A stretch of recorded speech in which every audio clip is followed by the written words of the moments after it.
Olá, começa aqui mais uma edição do Antagonista Meeting e hoje o nosso tema fala diretamente com você. A gente vai tratar de saúde, tanto a saúde do ponto de vista coletivo, o acesso à saúde, como a saúde do ponto de vista do indivíduo, individual, a prevenção que a gente tem que ter para cuidar da nossa própria saúde. Então fique atento que a gente está começando esse debate que vai ser interessantíssimo. Você sabe, o Antagonista Meeting é um projeto de um antagonista que visa discutir temas muito relevantes para a nossa sociedade, para o nosso país, para a nossa coletividade. A gente sempre traz aqui especialistas para que o debate seja feito em alto nível e para que a gente saia daqui com propostas. Tá? A gente não quer só levantar problema, não. A gente vai sair com propostas. E eu já agradeço muito pela participação dos nossos convidados. Estão aqui conosco o secretário municipal de saúde de São Paulo, Dr. Luiz Carlos Amarco, que é médico e com especialização em saúde pública, atua com saúde pública há mais de 30 anos e coordena o Comitê Técnico Científico Covid-19.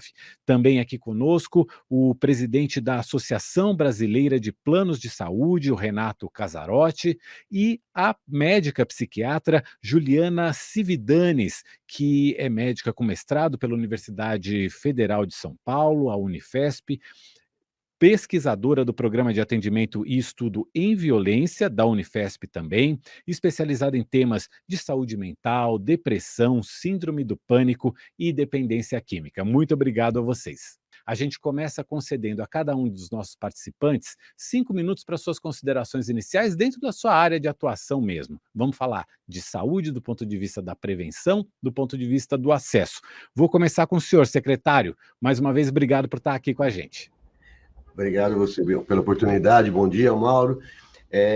Na prevenção na cidade de São Paulo, nós temos avançado muito, né? Principalmente no pós-pandemia. São Paulo é uma cidade muito grande, 12 milhões de habitantes, com a saúde muito capilarizada. Nós temos equipamentos por toda a cidade. Se você pegar o extremo leste, o extremo norte para o extremo sul, a gente tem uma distância aí de mais de 70 quilômetros. Então, a gente tem que criar uma realidade de atendimento de saúde para cada região.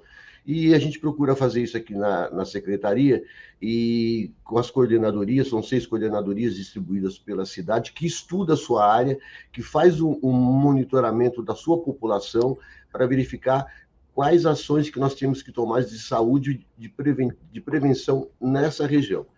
Eu vou te dar aqui um exemplo bem rápido para você ter uma ideia como é que São Paulo trabalha na prevenção. Vou te dar um exemplo prático. Na época da pandemia, nós tivemos na cidade de São Paulo, né, é uma coisa nova, ninguém conhecia a pandemia na cidade, 12 milhões e meio de habitantes, a gente olhava lá para a Europa, via a situação crítica que a população daquela região estava passando e sabíamos que chegaria na nossa cidade, como foi o primeiro caso de Covid, foi na nossa cidade, inclusive, e a gente falou assim, como é que nós vamos nos organizar uma coisa nova, como é que a gente vai se prevenir, proteger a nossa população. E aí, o que foi feito? Acionamos todas as nossas equipes, uma em cada região, e começamos a fazer um monitoramento de o que estava acontecendo. E quando começou a pandemia na nossa cidade, nós começamos a observar que os casos estavam se agravando, as pessoas chegavam graves nos nossos serviços e você já tinha que entrar sendo entubado, precisando de vaga de UTI. Falei, isso vai chegar numa situação que a gente não vai conseguir ter vaga de UTI para 12 milhões de pessoas. Saímos de 500 vagas de UTI para 1.500 vagas, mas a gente precisava ter um controle, a população não podia ser agravada, a gente precisava se antecipar. Se antecipar significa prevenção. E aí, São Paulo, que hoje tem mais de 1.600 equipes de saúde da família, cada equipe tem 6 agentes comunitários. Utilizando dos agentes comunitários, a gente começou, a população que chegava nas nossas unidades básicas, elas começaram a ser monitoradas. Nós tivemos no auge da pandemia, mais de 200 mil pessoas sendo monitoradas por dia.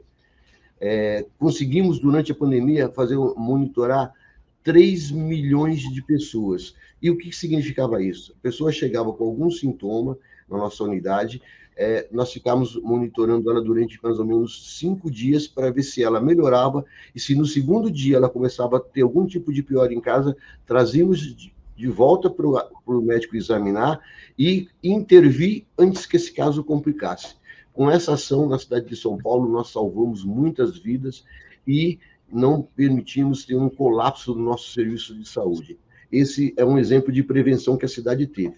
No pós-pandemia, a gente faz prevenção nas outras doenças que nós temos. Então, hoje nós temos controle e monitoramento dos pacientes diabéticos, dos pacientes com hipertensão, fazemos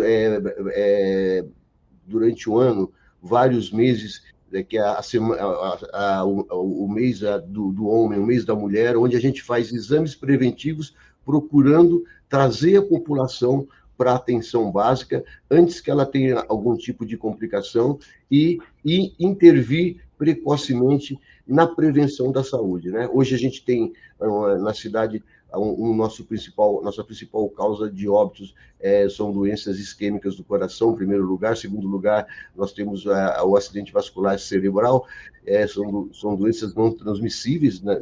E a gente tem uma atuação em cima da população, são doenças silenciosas, então você tem que trazer a população para a unidade básica para fazer um controle da sua pressão, receber a medicação precocemente, antes que ela tenha algum tipo de complicação. Então, trabalhamos com as nossas 470 unidades básicas de saúde, nas nossas 6 coordenadorias, com as equipes básicas de saúde indo até, fazendo uma busca ativa na casa das pessoas, trazendo as pessoas para as unidades básicas de saúde, melhorando o acesso da nossa população, que a gente ampliou muito a saúde, principalmente no pós-pandemia, né? Hoje nós temos aí 470 unidades básicas de saúde atuando na cidade e mais 40 unidades básicas em construção, para atuar em vários vazios que nós temos da cidade. Então, junto com as equipes de saúde de cada região, elas vão identificando e trazendo aqui para a gestão central a necessidade da região. Aquela população está crescendo em determinada comunidade e você não tem nenhum equipamento de saúde. Aí nós vamos e fazemos um equipamento de saúde naquela região, trabalhamos junto com a população, temos os conselhos gestores de cada região da população que trazem a demanda para aquela região da saúde e trazem a demanda para cá, para a secretaria, levamos para o prefeito e hoje a cidade tem uma situação financeira privilegiada, onde a gente tem conseguido investir e melhorar muito o vazio assistencial para a gente poder oferecer o acesso e a prevenção de saúde para a nossa população. Obrigado, secretário. Eu queria agora passar a palavra para a doutora Juliana Cividanes, que é médica psiquiatra. Doutora Juliana, do ponto de vista da saúde mental, o que a gente pode ter como um cenário de acesso e prevenção nesse momento, de acordo com tudo que a senhora estuda? Bom dia, Mauro, bom dia a todos. Eu queria agradecer o convite, é um prazer estar aqui, principalmente falando de prevenção, né? Ouvindo as palavras do secretário, com certeza as doenças cardiovasculares, elas são as que mais matam, então hoje em dia a atenção, a prevenção a essas doenças são importantes, mas a doença que mais impossibilita e que mais tira dias de trabalho, de produtividade das pessoas é a depressão. Então, é uma doença, depois a doença cardiovascular, a que mais causa problemas e restrições ao indivíduo, tanto morbidade, e se a gente pensar no suicídio como desfecho dessa doença, mortalidade também é a depressão. Então, na saúde mental, a gente basicamente também trabalha com doenças crônicas. Os quadros depressivos são crônicos, as esquizofrenias são crônicas, muitos transtornos de ansiedade são crônicos. E com o avanço da tecnologia e dos estudos, a gente descobriu que essas doenças podem sim serem prevenidas também. Então, a prevenção em saúde mental é muito importante desde o pré-natal, Então, as condições de pré-natal, se a mulher vai ter uma boa alimentação, se vai ter infecções, se não vai ter infecções, então, tudo isso que o pré-natal pode oferecer, ele é já uma prevenção à saúde mental desse feto, da própria mãe também. E a gente sabe que ainda hoje muitas mulheres não fazem pré-natal por diversos motivos, desde crenças pessoais até falta de acesso em algumas regiões. Elas não fazem a prevenção e acabam chegando já para a hora do parto num hospital, numa unidade de saúde. E se a gente pensar ao longo da vida do ser humano, a prevenção em saúde mental ela pode entrar em todas as fases, em todas as idades. Então, tem muitos estudos relacionando o transtorno mental do adulto com maus tratos, tanto abuso quanto negligência na infância. Então, proteger as crianças de abuso físico, abuso sexual, de negligência, de maus tratos, também é prevenção em saúde mental. Na idade adulta, na idade mais produtiva, a gente fala desde do ambiente social, então, a gente estava comentando aí nos bastidores antes da prevenção aí do uso de drogas, que é um dos 3 maiores fatores desencadeantes de transtornos mentais, e a dependência em si é considerada um transtorno mental. Então, desde a prevenção ao uso de todas as drogas, inclusive o álcool, né, que é muito aceito na nossa sociedade, até incentivado na nossa sociedade, a gente precisava ter uma postura um pouco diferente em relação ao uso dessas drogas, mesmo as lícitas, né, como o tabaco e o álcool, e também em ambiente de trabalho. Então, a gente sabe que muitas pessoas adoecem no ambiente de trabalho, por falta de condições de trabalho, por excesso de pressão. Infelizmente, a gente ainda tem uma jornada de trabalho no Brasil muito longa, né, como um país de terceiro mundo, então a gente vê muitas pessoas adoecendo e chegando, então, na velhice. Então, na terceira idade, os idosos, muitas pessoas que não tiveram transtornos mentais acabam tendo, por quê? Isolamento, solidão, abandono. Então, tudo isso, o cuidado em todas essas etapas da vida, eles podem prevenir o aparecimento de transtornos mentais e melhorar a qualidade de vida.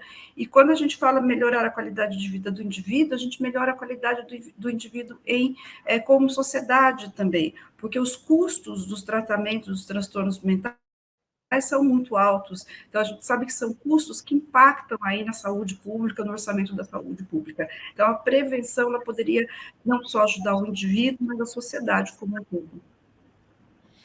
Obrigado, doutora Juliana. Eu quero passar agora a palavra para o Renato Casarotti, que é presidente da Associação Brasileira de Planos de Saúde. Renato, a gente ouviu um pouco da parte do poder público com o secretário Luiz Carlos Zamarco. Eu queria ouvir agora o do ponto de vista do setor privado, em que os planos de saúde estão envolvidos, né? A saúde complementar, a saúde suplementar está envolvida, tanto acesso quanto prevenção.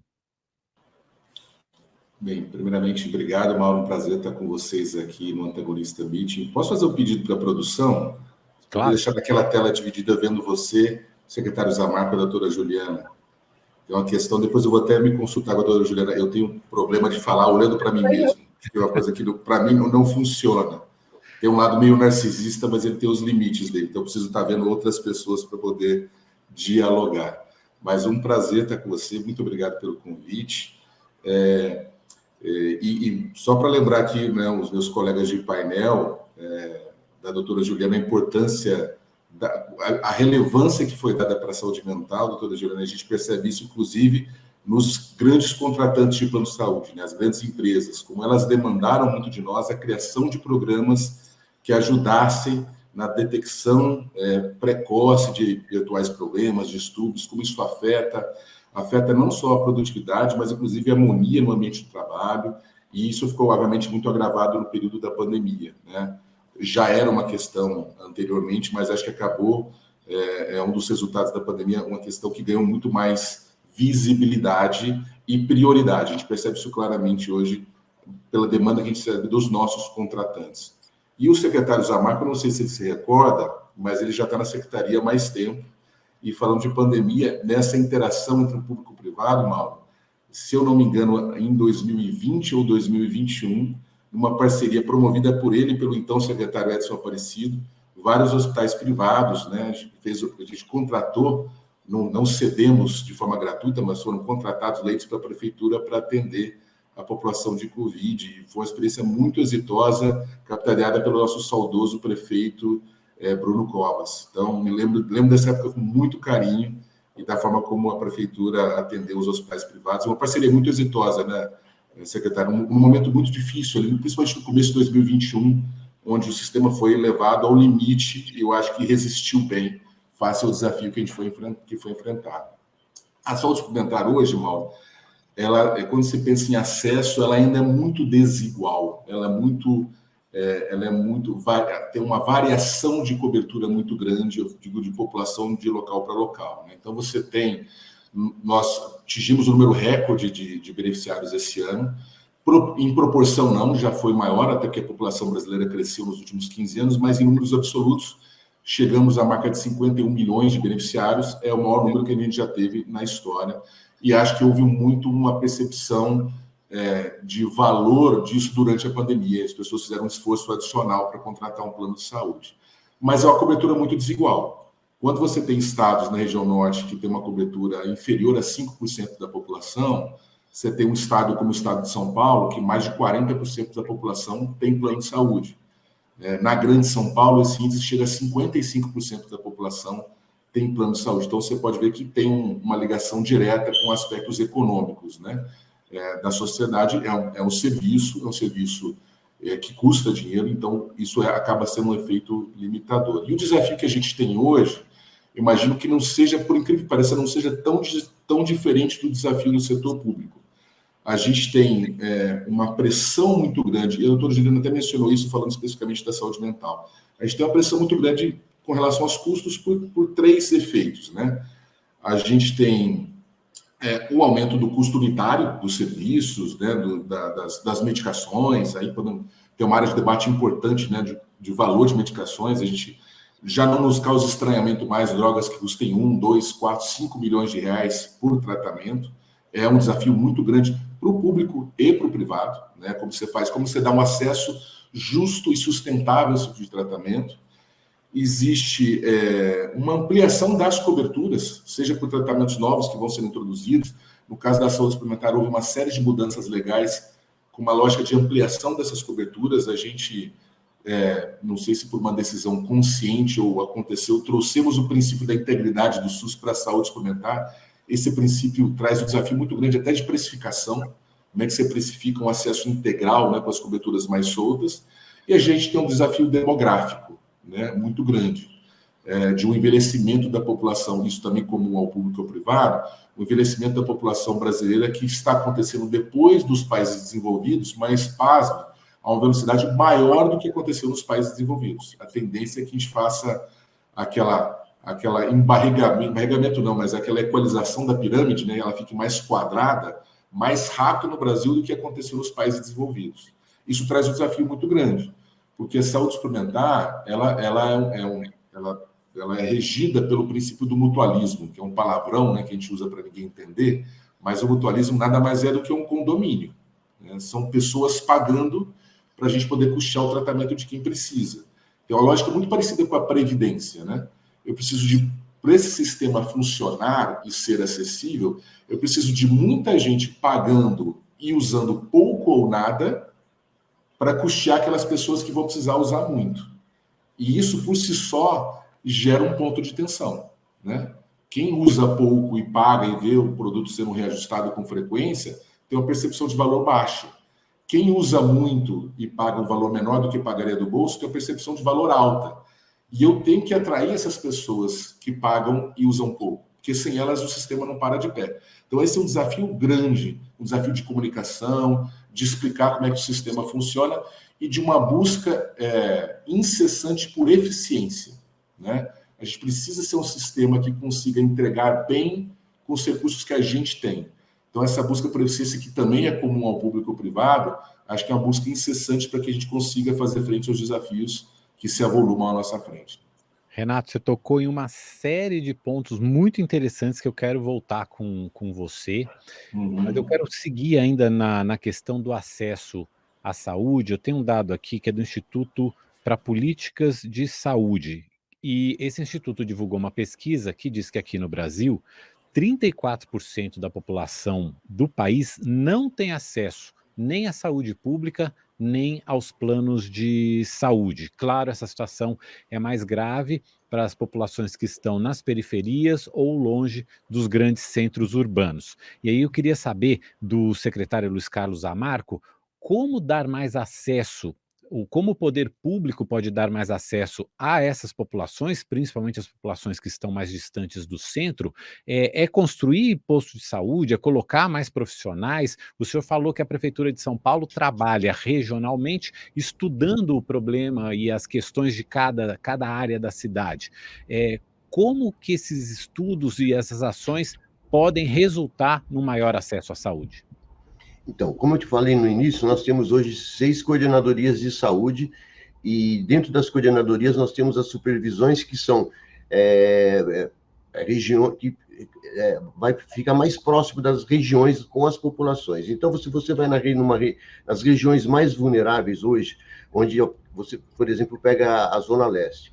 Hoje a Zona Leste ela é uma região que tem um adensamento da população muito grande e tem várias regiões vulneráveis dentro da Zona Leste. Hoje a gente ampliou muito a nossa saúde nessa região. Você pega a região de São Mateus, você vai ali na divisa de São Mateus, que você pega a divisa de São Paulo com o ABC, uma região muito carente. Nós não tínhamos equipamento nenhum de saúde lá, né? Nós começamos a nossa administração aqui em 2017, nós tínhamos 3 UPAs na cidade de São Paulo. Hoje nós temos, já inauguramos 24 UPAs, vamos inaugurar até o final do ano que vem 10 UPAs e deixamos em construção para 2025 mais 15 UPAs na cidade. Então, isso você começa a dar e você vai fazendo isso, estudando os vazios assistenciais, inclusive com a participação da população, que é muito importante quando você vai fazer um equipamento, que dentro dessa região, com as supervisões de saúde, com as coordenadorias de saúde, onde tem os conselhos de gestores, que são a participação da população, e ela vai identificar, junto com os profissionais, qual é o equipamento que está precisando naquela região. É uma UPA, é uma UBS, e aí a gente vai implantar esse equipamento. Hoje, a cidade de São Paulo ela tem 1.030 equipamentos distribuídos, capilarizados por toda a cidade, né? Como a Juliana falou aqui um pouquinho da psiquiatria, né? Nós ampliamos os CAPs da cidade de São Paulo. Hoje nós temos 102 CAPs distribuídos por todas as regiões, que a saúde mental, ela falou muito bem, ela tem, não sei se aumentado, seria a palavra correta, porque hoje, como a gente tem o acesso nas unidades básicas de saúde, aumentamos o acesso da população, você começa a fazer o diagnóstico e as pessoas antigamente não tinham acesso da cidade de São Paulo. Estou falando da cidade de São Paulo, que cada dia a gente amplia mais o acesso da saúde para a população. Então, você faz o diagnóstico com uma demanda reprimida que você não tinha. Ela já existia, mas não era feito o diagnóstico, essa pessoa não era tratada. Hoje, com esses 102 CAPs que nós temos pela cidade, temos o CAPS infanto-juvenil. Hoje nós temos um grande número de crianças com transtornos do espectro autista que nós estamos acompanhando nas nossas unidades. Nós temos álcool e drogas, que a gente até discutiu um pouquinho aqui antes, que como o Renato falou, tudo isso tem um custo financeiro muito alto. A cidade de São Paulo hoje tem o privilégio de melhorar o acesso de todas as regiões, oferecendo unidades básicas de saúde, oferecendo CAPs, oferecendo CER. São todos equipamentos que têm um custeio alto. A cidade de São Paulo saiu, né, só para falar um pouquinho disso, de um custeio em 2016 de 8 bilhões de reais. Nós fechamos o ano passado com 16 bilhões, de 8 bilhões para 16 bilhões 690 mil. E esse ano nós vamos passar de 18 bilhões de reais de custeio. Que isso você vai... O prefeito sempre brinca comigo, Zamarco, O difícil não é abrir uma UPA, o difícil é o custeio de uma UPA, né? Você abre uma UPA, ela custa mais ou menos uns 12 milhões para você construir e custa 5 milhões por mês. Então assim, cada equipamento desse nosso, um CAPES, você abre um CAPES, ele custa 500 mil reais por mês, né? E assim é em todos os equipamentos. Mas a cidade de São Paulo, uma cidade grande, que hoje tem a capacidade de governar com a participação da população em cada região, e a gente consegue identificar quais os equipamentos que seria interessante para aquela região, principalmente para a população ter o primeiro acesso na saúde, para fazer a prevenção e evitar que ela tenha complicações e precise da alta complexidade, que hoje a alta complexidade, que é o nosso maior problema na cidade. Hoje a gente trabalha com ações bastante importantes para evitar as complicações. Isso em todas as áreas, né? E dessa forma a cidade tem avançado muito na saúde.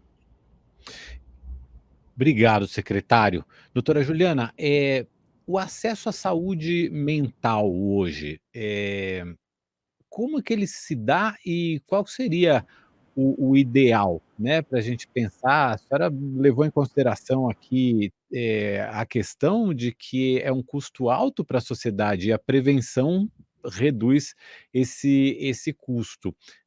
Como ele se dá hoje? Qual que é a porta de entrada e como ele deveria estar estruturado? A porta de entrada, assim, a gente tem duas, né? A porta de entrada, que é o encaminhamento primário. Então, o atendimento primário, o clínico, o ginecologista, o pediatra que está ali no atendimento primário, faz o diagnóstico ou suspeita, encaminha para o especialista, e o próprio pronto-socorro, né, que recebe, muitas vezes, o paciente em crise, o paciente em agitação. Mas aí a gente já está falando do paciente que já está adoecido, né, e em saúde mental o ideal seria essa prevenção. É que prevenção envolve uma série de coisas. Eu comentei, por exemplo, casos, né, de abuso, de negligência infantil, e que não seria só uma área da medicina, da saúde, mas é uma área também de segurança, uma área de educação. Todas as áreas teriam que estar envolvidas aí para ter essa prevenção. Para evitar chegar nesse custo alto. Apesar de todos os esforços, ainda o que tem de acesso ainda é pouco para a população. O secretário comentou que estamos tratando mais, realmente não é que aumentou o número de casos, exceto durante a pandemia, né? Durante a pandemia a gente teve aí um crescimento de casos, principalmente de ansiedade, né? Porque as pessoas ficaram extremamente ansiosas e preocupadas, e o medo de se contaminar e morrer. Então, a gente teve um crescimento realmente de transtornos de ansiedade e transtornos depressivos. Mas os outros transtornos, o que melhorou realmente foi o acesso e o diagnóstico. Então, se a gente pegar epidemiologicamente, a gente tem uma prevalência que é fixa, né, nos transtornos mentais, mas as pessoas cada vez estão tendo mais acesso, não só porque tem mais aparelhos equipamentos para diagnosticar e tratar, mas também a pandemia escancarou um pouco esses transtornos. Então, uma coisa que só acontecia na casa do vizinho, que nunca acontecia comigo, aconteceu comigo. Então, as pessoas foram atrás também de ter mais conhecimento. Eu acho que a educação, principalmente em saúde mental, é muito importante. Porque quando você fala de transtornos psiquiátricos, você envolve muito a questão comportamental e emocional. Então, o indivíduo toma muito isso como sendo uma questão da personalidade dele. Então, se ele chegar no ambiente de trabalho ou para as outras pessoas e falar que tem depressão, muitas vezes ele vai sofrer preconceito. Ah, imagina, isso é fraqueza, isso é frescura, isso é falta de ter um tanque de roupa para lavar. Então, são questões que estão muito presentes na saúde mental, preconceito, e que faz com que as pessoas não busquem atendimento, acabam buscando atendimento já em situações extremas, o que dificulta também o tratamento, né? Então, quando a gente fala em acesso à saúde mental, eu acho que a gente tem uma coisa anterior, que é o preconceito. Porque se eu acho que psiquiatra é só para louco, eu acho que psiquiatra é só para quem é fraco, que psiquiatra é só para quem está desocupado, não tem o que fazer, se tivesse um tanque de roupa para lavar, não estava deprimido, eu não vou buscar atendimento quando eu sentir alguma coisa de errado comigo. E quando eu buscar, o quadro já vai estar tão grave que vai ser mais difícil de tratar. E preconceito a gente combate com isso que a gente está fazendo aqui, né? Com Conversando, educação, informando, com com educação, né? informação, exatamente, né? Com informação. Então, a gente vê aí várias campanhas, inclusive de indústrias privadas, né, de empresas privadas, essas campanhas contra o preconceito de saúde mental, elas cresceram, principalmente a partir das indústrias farmacêuticas, então a gente vê muito isso no Setembro Amarelo, mas eu acho que teria que ser uma coisa perene, né? Não só no mês aí do combate ao suicídio, que se tornou um problema de saúde pública também, mas uma coisa perene, desmistificar, né, a saúde mental, quer dizer, não é uma coisa que acontece só com o vizinho, pode acontecer com todo mundo, tirar aquela ideia de que até por conta das mídias, cinema, livros, o doente mental ele ficou muito caracterizado como o esquizofrênico agressivo. E não é, na verdade, assim, o doente mental agressivo, ele não é nem 0,01% dos pacientes que têm transtornos mentais, né? Então, tudo isso a gente tem que tirar esses preconceitos e tirar essa ideia errada das pessoas que têm algum transtorno psiquiátrico. Renato Casarotti, você falou para a gente de alguns desafios que os planos de saúde têm para aumentar a base de clientes, de usuários, para que os planos de saúde se tornem sustentáveis, para que quem precisa usar muito possa usar muito e você ter uma base ali de mais gente usando menos. Aí eu vou te perguntar sobre os preços dos planos de saúde. As pessoas muitas vezes não têm acesso ao plano de saúde por causa da mensalidade. Eu te confesso que eu recebi uma cartinha do meu plano de saúde no mês passado, me falando do aumento da minha mensalidade, que eu quase caí da cadeira. Como resolver essa questão para que mais pessoas tenham acesso ao plano de saúde? E quero te emendar mais uma questão também. O ideal é que os planos de saúde, sejam disponíveis para toda a população ou saúde suplementar é só para um extrato da população? Duas excelentes perguntas, Mauro. Ainda estou refletindo a resposta da doutora Juliana para começar a digerir a sua pergunta aqui. Mas como são perguntas razoavelmente... A segunda nem tão comum, a primeira é muito comum, você pode imaginar. É uma equação difícil de fechar, Mauro, difícil de fechar. Até porque seria mais... Vou fazer aquele mesmo pedido para a produção, só para deixar os meus colegas aqui do lado. Senão... Aí, obrigado, gente. Eu juro que eu vou marcar com a doutora Juliana e vou tentar entender depois esse problema que eu tenho de falar olhando para mim mesmo. Deve ter alguma forma de tratar isso. Mas, por que uma equação difícil? Porque você não tem nenhuma ponta sobrando, né? Se você não, os preços estão muito altos, mas os planos estão trabalhando com margens consideráveis, tem um fôlego financeiro, você pode equilibrar para ser um pouco mais acessível. Infelizmente não é o caso, né? A gente fechou o ano passado, o setor como um todo fechou o ano passado com um prejuízo operacional de 11 bilhões de reais.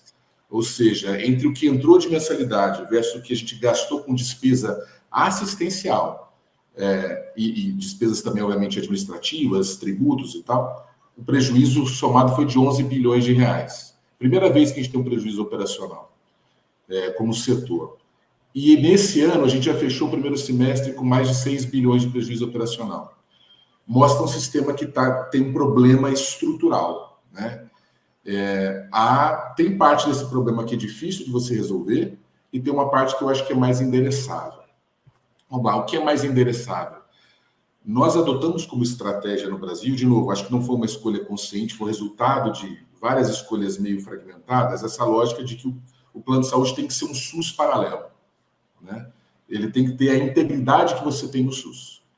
Com exceção da prevenção muito básica, né? Estou dizendo ali vacinas e tal, que realmente isso tem uma natureza pública muito clara, todo o resto você tem que dar cobertura. O problema é que essa cobertura vai aumentando de forma constante, né? Dei um exemplo para vocês dos medicamentos de alto custo, que hoje ainda não impactam tão severamente, mas é um medo que a gente tem, né? Quando você fala de CAR-T-cell, terapias gênicas, terapias avançadas, isso não é mais para doença rara, isso é para um contingente bem considerável de pessoas. Essa pressão, a gente precisaria pensar de como endereçar isso. Eu ainda acho que deveríamos pensar em fomentar um plano ambulatorial forte que converse com o SUS, está aqui o doutor Zamarco, uma questão que a gente tem muito, por exemplo, em São Paulo. São Paulo é um município, a grande São Paulo, que você tem mais troca de subsistemas. O que quer dizer isso? Você tem muitas pessoas que estão na franja. Como o acesso à saúde suplementar é pelo vínculo empregatício, essa pessoa sai do emprego, recorre ao SUS, consegue um emprego novo, volta para a saúde suplementar, ela fica transitando. E nessa transição, o dado fica com ela. Se ela não leva o dado, se ela fez um exame numa unidade pública e conseguiu um plano de saúde depois por um emprego que ela conseguiu, o resultado desse exame fica lá, não vem para cá, né? E vice-versa, isso gera muita ineficiência. Então, pensar em planos não falo planos segmentados não, mas planos modulares, um plano ambulatorial, um plano hospitalar separado, e que você consiga promover uma troca com o SUS, talvez a gente possa ser mais eficiente. Uma outra coisa que eu defendo bastante é quando você pensa nessas terapias de altíssimo custo, que a gente tem uma lógica mais de Estado brasileiro do que de sistema. O que eu quero dizer? É como acontece, por exemplo, na Inglaterra ou no Canadá.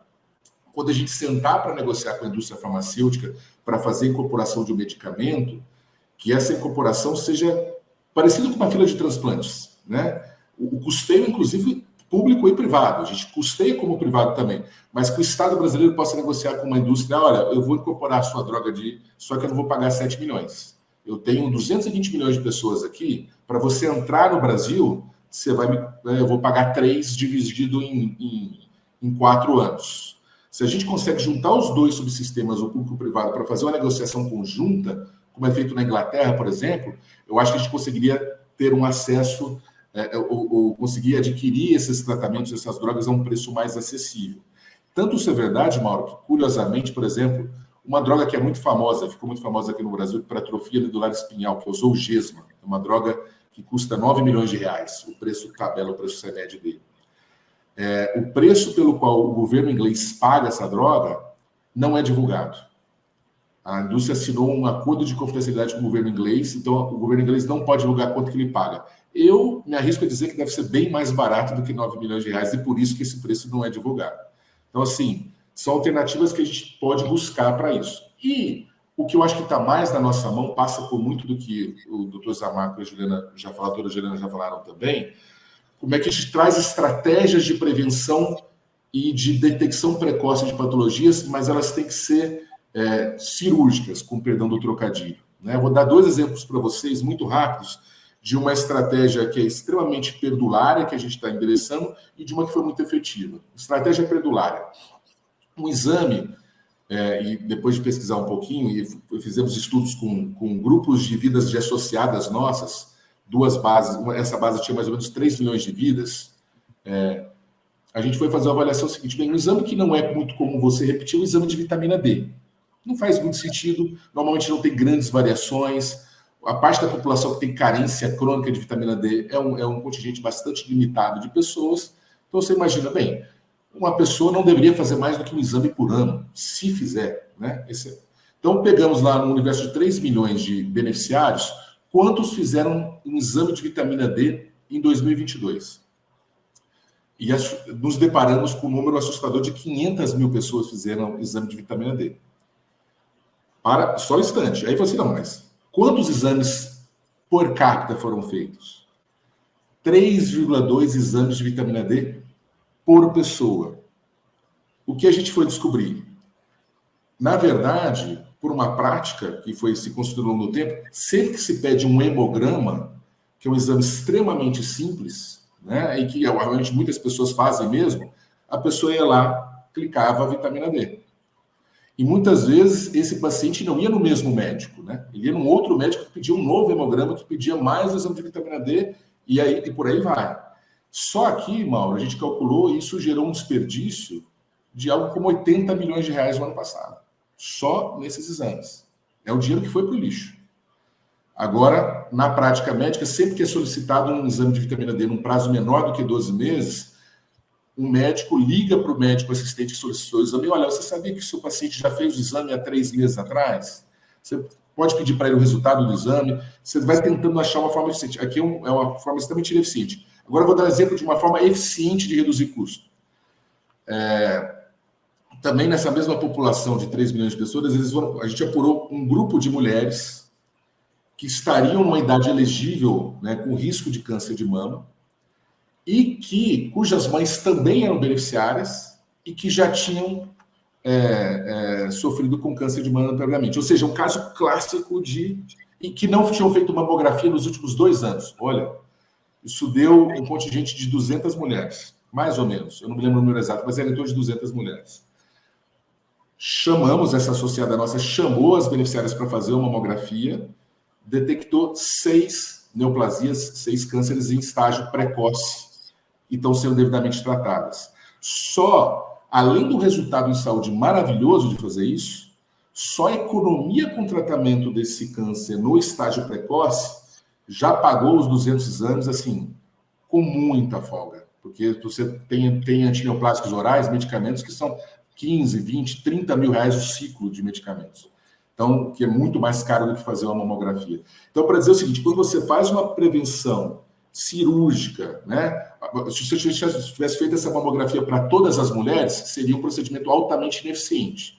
Mas se eu consigo desenhar qual que é o público-alvo, com bons dados, e eu faço essa intervenção cirúrgica ali, a chance de a gente ser eficiente e conseguir entregar um serviço a um custo mais acessível para as pessoas melhora bastante. Mas, resumindo para você, infelizmente não tem bala de prata, é uma construção que a gente vai ter que fazer enquanto colaborativa com os médicos, com os próprios beneficiários, com os contratantes e, em alguma medida, com o setor público também, que eu acho que tem umas oportunidades que a gente pode explorar depois também. Renato, ainda vou voltar com você com a questão de se os planos de saúde precisam ser só para um extrato da sociedade ou se todo mundo precisa ter... Gastei esse tempo todo não responder a sua segunda pergunta, mas eu respondo depois. Vamos girar aqui, vamos girar. Eu vou colocar um outro tema aqui também, que pode ser, e aí eu quero saber se ele de fato pode ser eficiente, tanto para aumentar acesso à saúde, como também para conter gastos e até para conter fraudes. Aí, por exemplo, no caso de sistema tanto no sistema de saúde público, como na saúde suplementar, que é a questão da tecnologia. A gente viu muito durante a pandemia, consultas feitas à distância, tem também a questão do prontuário eletrônico, que seja um prontuário comum para que o sistema público de saúde, todos os profissionais tenham acesso ao prontuário daquele paciente, ou seja, quando ele chega num determinado equipamento de atendimento à população, o médico, o profissional que vai atendê-lo aí, que vai atender a pessoa, já sabe do histórico dessa pessoa, o que facilita também o atendimento. A minha pergunta e vou começar com o Dr. Zamarco, a tecnologia, em que ela pode ser aplicada para garantir acesso e prevenção à saúde? Bom, na cidade de São Paulo, se você olhar aqui atrás do meu painel, você está vendo ali, né? Saúde digital. Exatamente. Então, nós estamos investindo muito na cidade de São Paulo, até complementando aí a fala do Renato. Hoje nós temos o e-Saúde, que é um aplicativo nosso, onde todo paciente que passa, né, nas nossas unidades, nós estamos colocando um prontuário eletrônico, já temos em 80% das nossas unidades com um prontuário eletrônico, foi um desafio grande dessa gestão. E como São Paulo, ele tem 80% da sua gestão está sendo administrada por organizações sociais, e cada organização social ela tem um sistema de tecnologia que ela utiliza. Então, foi um desafio para a Secretaria da Saúde integrar todos esses sistemas. Então, a princípio, quando eu estou aqui na Secretaria, sou secretário faz um ano e meio, mas antes eu era adjunto, fui secretário da executiva da Hospitalar, enfim, estou aqui na administração já tem uns 20 anos. E é uma coisa que a gente sempre discutiu, né? Como implementar a saúde numa cidade desse tamanho, a gente precisa ter a tecnologia até para evitar esses desperdícios que o Renato citou, que na saúde pública ainda é pior do que na saúde suplementar, né? Porque o paciente, ele vai na UPA, o médico pede um monte de exame, vai no UBS, pede um monte de exame. Ele não gostou desse médico dessa UPA, ele foi na outra UPA, às vezes no mesmo dia, e é feito 2 vezes todo esse monte de exame. Então, como é que a gente tem feito com a tecnologia utilizada a nosso favor?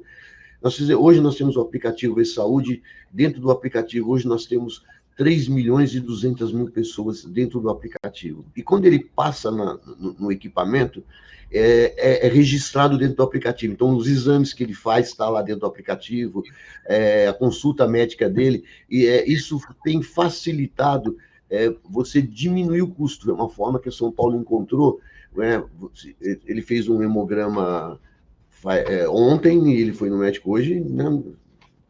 Vai ter que ter, o médico vai pedir o hemograma se tiver alguma coisa nova no diagnóstico dele, né? E aí, assim, a tecnologia tem nos ajudado nesse aspecto. E com a implementação do prontuário eletrônico, que é uma meta dessa gestão, o que nós fizemos? Fizemos um barramento, o e-Saúde, ele é um barramento, é um sistema extremamente robusto, né? Porque São Paulo tem 12 milhões de habitantes e ele está preparado para que os 12 milhões de habitantes tenham o aplicativo e consigam se conectar. E dentro do aplicativo, ele tem linkado ao prontuário eletrônico desse paciente. Então, esse paciente, ele passou na Zona Norte ou ele passou lá na Zona Sul, o prontuário dele, o médico que estiver atendendo vai poder abrir esse prontuário, mesmo ele sendo de uma outra região, sendo uma outra organização social que está atendendo ele naquele momento, os dados deles vai estar tudo dentro do repositório e-Saúde, que é da Secretaria da Saúde.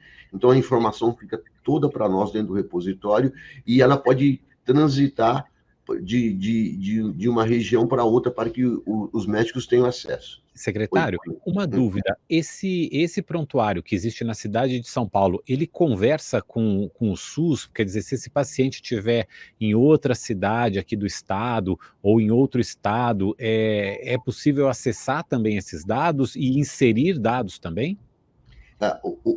O aplicativo, o paciente pode inserir exames. Se, por exemplo, ele passar na medicina privada, na medicina privada e fizer os exames, ele pode inserir no aplicativo, e quando ele for em algum lugar, ele pode abrir o aplicativo para que o médico olhe esse aplicativo.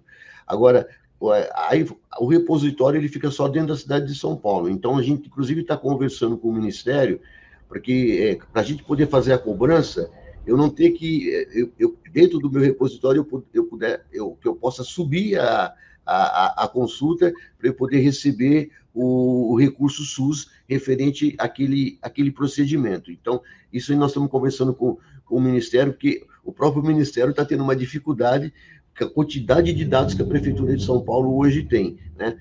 Dentro do nosso e-Saúde, nós temos 3.200.000 pacientes que estão cadastrados, que estão utilizando, e nós já cadastramos. Por que acontece na cidade de São Paulo? A cidade de São Paulo ela era muito grande, o Ministério da Saúde não conseguia dar um número SUS para a nossa população. Então, ele criou um sistema apartado de numeração.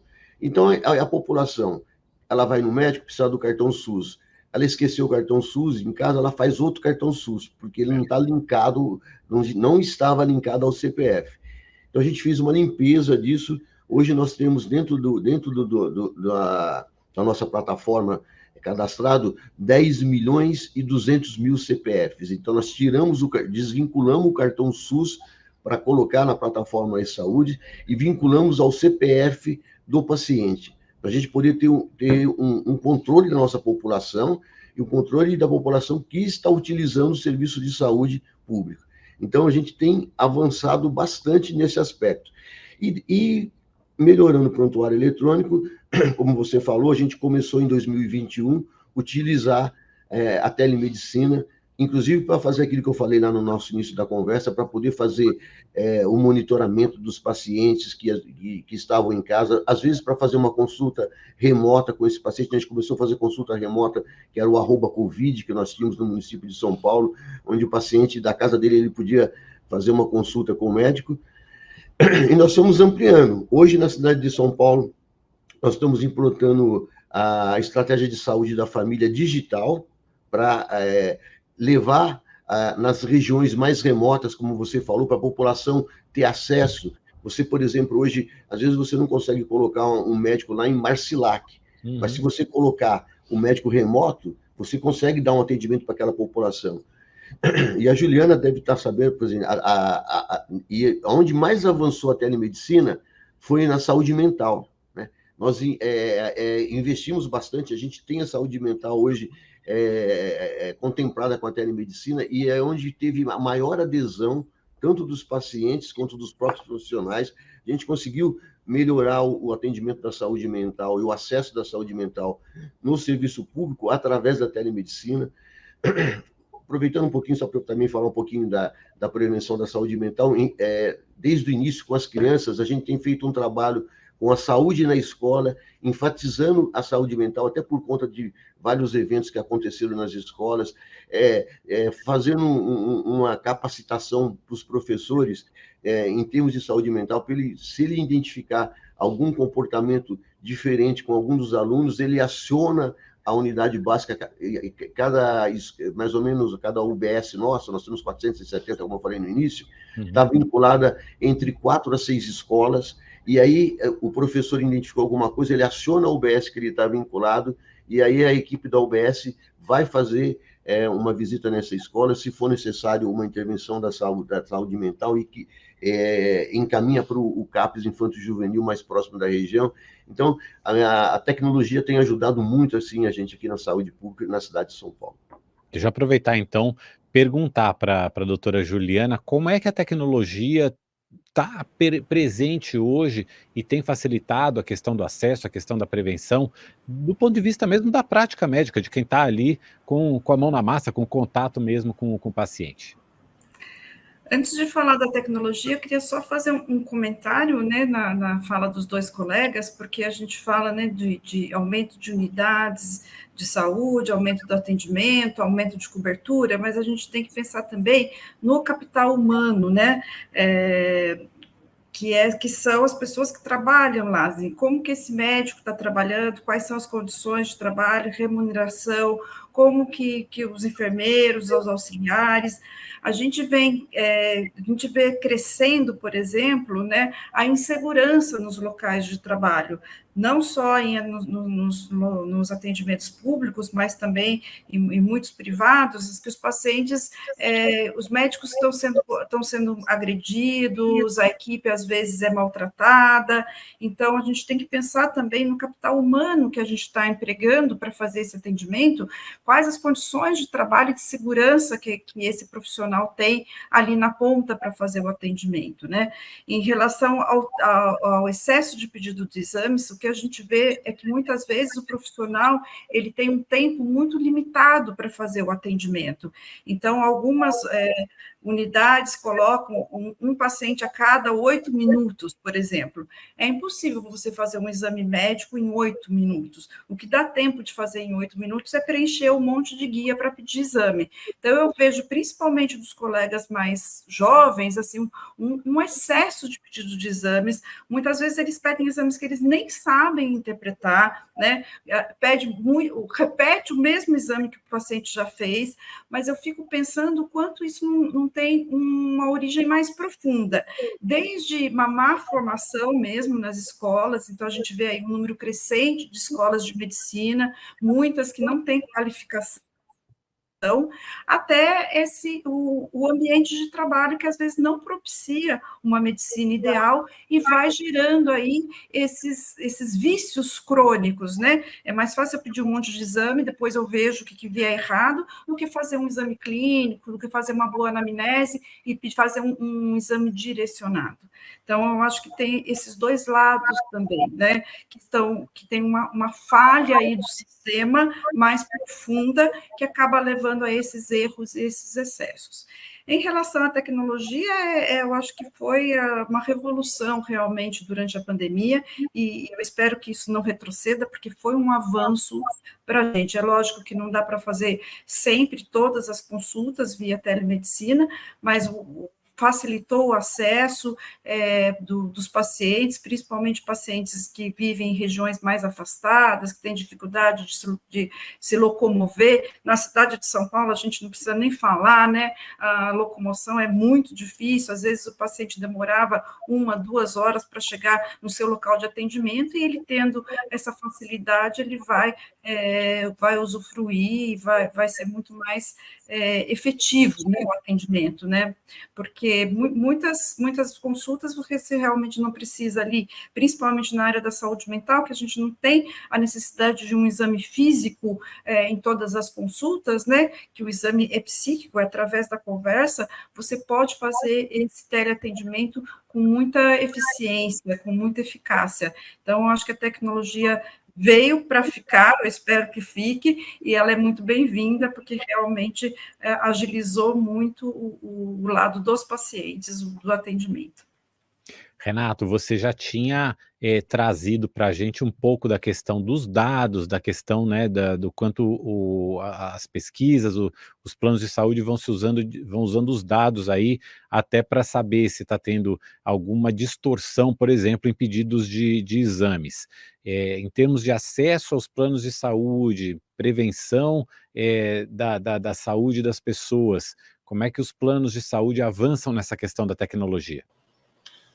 Acho que tem caminhos super interessantes. Tem coisas que já são uma realidade, sabe, Mauro, e outras que vão avançar. Primeiro, só para tocar no ponto que a doutora Juliana trouxe, que eu acho são ponderações muito importantes, né, de qualidade de trabalho, né? A gente fala que é o quarto pilar da saúde, lá que é o pilar de cuidar de quem cuida. É fundamental.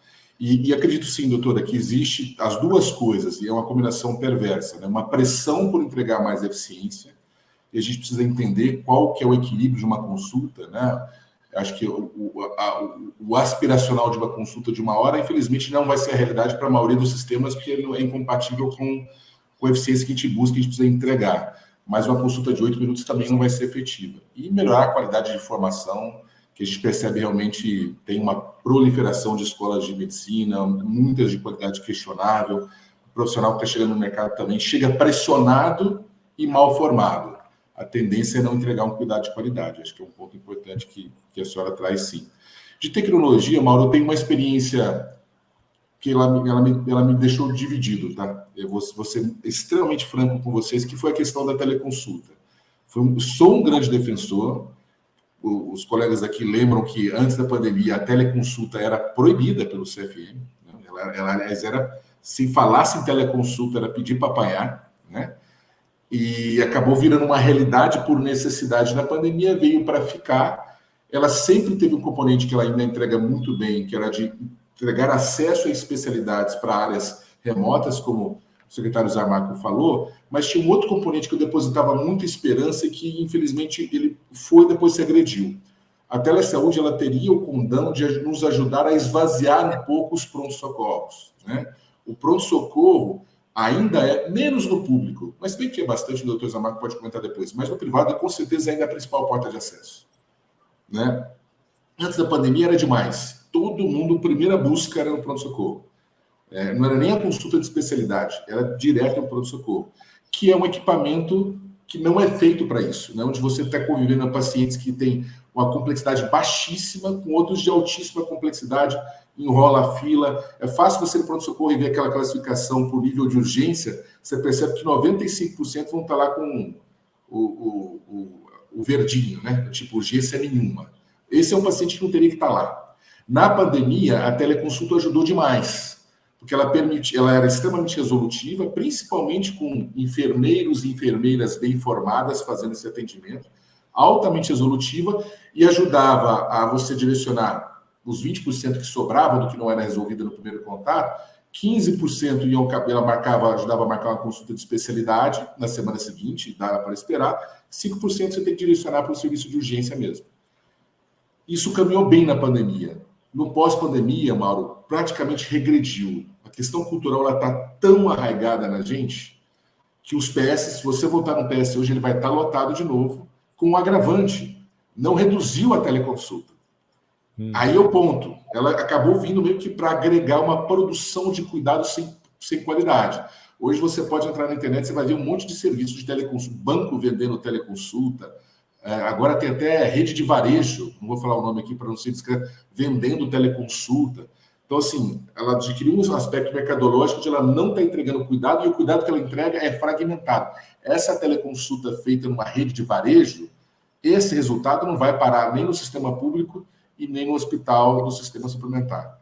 Então, assim, existe um aspecto cultural que a gente precisa mudar, que não é fácil, apesar que a gente percebe que as novas gerações são mais abertas a fazer uma teleconsulta, a fazer uma sessão de terapia por telefone. E tem um aspecto também o seguinte, nós criamos teleconsulta e boa parte dos profissionais que estão ministrando esse cuidado não estavam preparados para isso. Então tem outro ponto, não é a mesma coisa você fazer a consulta presencial e fazer a teleconsulta. Existe uma necessidade de habilidades diferentes para você poder tirar o máximo da teleconsulta. Agora eu vou dar um exemplo positivo que eu vi, de um projeto do Einstein com o governo do Estado de São Paulo, que eu acho que ainda está evoluindo devagar. Mas é você aplicar a teledermatologia para acelerar o processo de jornada. Porque o processo natural no sistema público, o Dr. Zamarco sabe, né, a lógica é perfeitinha, quando você não vai direto no serviço de urgência, você passa na UPA, o médico de família, um generalista, faz uma primeira avaliação, indica para o especialista, vai marcar isso, né, o especialista, isso tem um caminho. Só que tem algumas especialidades que você poderia cortar esse caminho. Essa da teledermatologia eu achei maravilhoso, que o médico generalista na UPA tira uma foto daquela lesão e por inteligência artificial, né, óbvio que não sei se é 100% preciso, mas eu acredito que vai ficar cada vez mais preciso, a inteligência consegue detectar rapidamente e dizer o seguinte, olha, isso muito provavelmente não é nada, ou é uma micose, ou não. Aqui existe uma probabilidade alta de uma neoplasia, de um câncer de pele. Acelere o agendamento da especialidade para essa pessoa. Essa pessoa não pode esperar 1 mês ou 2 meses, você tem que ser essa semana. A da micose, pode esperar mês que vem, fica tranquilo. Né? Então, assim, o uso da tecnologia nessa capacidade, eu acho que tem de avançar demais e ela vai nos ajudar a trazer eficiência. Né? Quando a gente fala muito de tecnologia de saúde, a gente fala de procedimento, fala de medicamento, invariavelmente ela agrega valor, mas agrega muito custo. Dificilmente uma tecnologia nova vai ser mais barata do que a antiga. Mas quando você começa a ver a aplicação de inteligência artificial, aplicação de teleconsulta, internet das coisas, eu começo a ver com muita esperança que essa tecnologia que vem vai nos ajudar a reduzir o custo da saúde, mantendo a entrega de valor que a gente precisa. A nossa produção aqui já está me cobrando, porque... O doutor Zamarco levantou a mão ali, eu só estou vigiando aqui, Mauro. Doutor Zamarco, vou conceder um minuto para o senhor aqui, porque a gente já está chegando no finalzinho, por favor.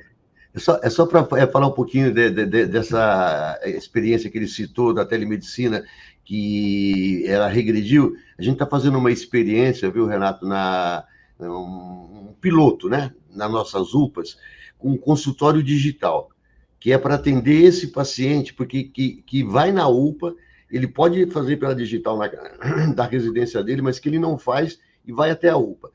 A hora que ele é classificado como verde e que ele vai esperar 8 horas, ele estava me dando muita imprensa, eu tive que responder muito. Nós fizemos um piloto e já estamos agora com 108 unidades fazendo isso, onde esse paciente é oferecido a consulta digital para ele, para educar esse paciente que ele pode passar com um médico digital. E tem funcionado, porque aí, para ele não ficar esperando 8 horas, ele aceita o consultório digital dentro da unidade, e aí a nossa experiência tem sido tão curiosa, que alguns pacientes gostaram tanto do médico digital, porque ele tem uma consulta mais demorada, porque para ele poder fazer o diagnóstico, ele tem que conversar bastante com o paciente, e que vários pacientes têm ido naquele dia do médico digital. A gente pediu para manter os médicos nos mesmos dias dentro da UPA. ele vai na UPA naquele dia do médico digital e pede para passar no médico digital. Então, essa é uma experiência positiva. Eu acho que eu tenho o seu contato da época da pandemia, eu mandar o zap, porque eu quero marcar uma visita para conhecer essa experiência de vocês. Eu fiquei super interessado. Viu, Mauro? Já aprendi mais uma coisa. A gente marca um dia, você vai ver a experiência, inclusive conversar com os pacientes que acabam de passar nesse consultório. E alguns pacientes que têm uma certa dificuldade com a tecnologia, é uma forma de você apresentar a tecnologia para ele, porque aí ele não vai fazer a consulta sozinho. Vai ter uma pessoa da enfermagem que vai mexer nos equipamentos para ele, vai ensinar ele a usar o equipamento para fazer com que o paciente tenha uma adesão à telemedicina e numa outra ocasião, inclusive, possa fazer da casa dele. Sensacional. Já estabelecemos uma conexão aqui para a gente avançar. E eu acho que só esse capítulo da tecnologia renderia um encontro de 1 hora para a gente conversar sobre isso. Infelizmente, o nosso tempo está chegando ao final. Eu queria pedir que cada um de vocês falasse uma palavrinha final, um minutinho de considerações finais daquilo que achou mais importante, daquilo que a gente discutiu aqui. Vou começar pela doutora Juliana. Eu achei que foi muito boa a discussão, né? Assim, existem grandes ideias.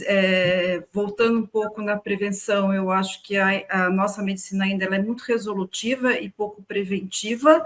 Quando a gente conseguir tornar essa medicina mais preventiva, acho que a gente vai ser mais eficaz. Mas tem essa questão cultural, né? Vocês estavam falando do pronto-socorro, isso é uma coisa que eu tenho 30 anos de formado e nada mudou, né? O paciente acha que se ele for no pronto-socorro, ele vai ser atendido imediatamente, se ele for marcar uma consulta, ele vai ter que esperar 1 mês. Então, acho que a gente tem muito que avançar ainda na área de educação, na área de psicoeducação, na minha área, né, explicando o que é a doença mental, para facilitar tanto o acesso quanto a prevenção das doenças no Brasil. E olha, dessa conversa toda que a gente teve, também me ficou muito essa sensação de que nós, pacientes, nós, usuários do sistema de saúde, seja público ou privado, precisamos ser mais educados, que a gente precisa aprender a usar melhor o sistema para que o sistema também possa nos atender de uma forma melhor. Doutor Zamarco, suas últimas palavras aqui nesse debate, por favor. Não, foi um debate muito interessante, a gente poder discutir um pouquinho, né? Falar um pouquinho do que nós avançamos na saúde preventiva na cidade de São Paulo, com esses equipamentos novos, com a telemedicina, enfim, a gente tem muito o que fazer. Eu acho que São Paulo avançou muito, né? A gestão do prefeito Ricardo Nunes investiu muito na saúde, a população ela ainda se reclama bastante, mas o resultado você vê que pelo 3º ano consecutivo, pela população, o serviço público mais bem avaliado foi o serviço de saúde, coisa que nunca tinha acontecido anteriormente. Isso demonstra que nós estamos no caminho certo e a gente tem investido fortemente na prevenção, na atenção primária na cidade de São Paulo, em todos os equipamentos. Muito obrigado. E Renato, não pense que eu esqueci, só que eu vou te dar 1 minuto para você responder para mim. Saúde suplementar, plano de saúde, é para todo mundo ou ele devia ser destinado só a uma faixa da população? Usando meu 1 minuto de forma inteligente aqui, Mauro, eu sou uma pessoa que acredita no modelo híbrido que a gente tem no Brasil. Ele não é assim em todos os lugares do mundo. Você tem países em que é 100%, a entrega é 100% privada, o financiamento muitas vezes é público, como nos Estados Unidos, né? Mas a entrega é 100% privada, tem países que a entrega é 100% pública. Nós criamos um modelo, na nossa pequena jabuticaba aqui no Brasil, né, que é esse modelo híbrido que tem a saúde suplementar junto com a saúde pública. E eu acho que eles podem conviver, né? Acredito que dá para você pensar em aumentar o acesso à saúde suplementar de forma orgânica, não artificial, e à medida que isso acontece, você, de alguma forma, desonera um pouco o sistema público. A gente sabe que o crescimento de recursos para ajudar na saúde pública sempre vai ser limitado. Cada vez mais é um desafio. E a pressão é enorme.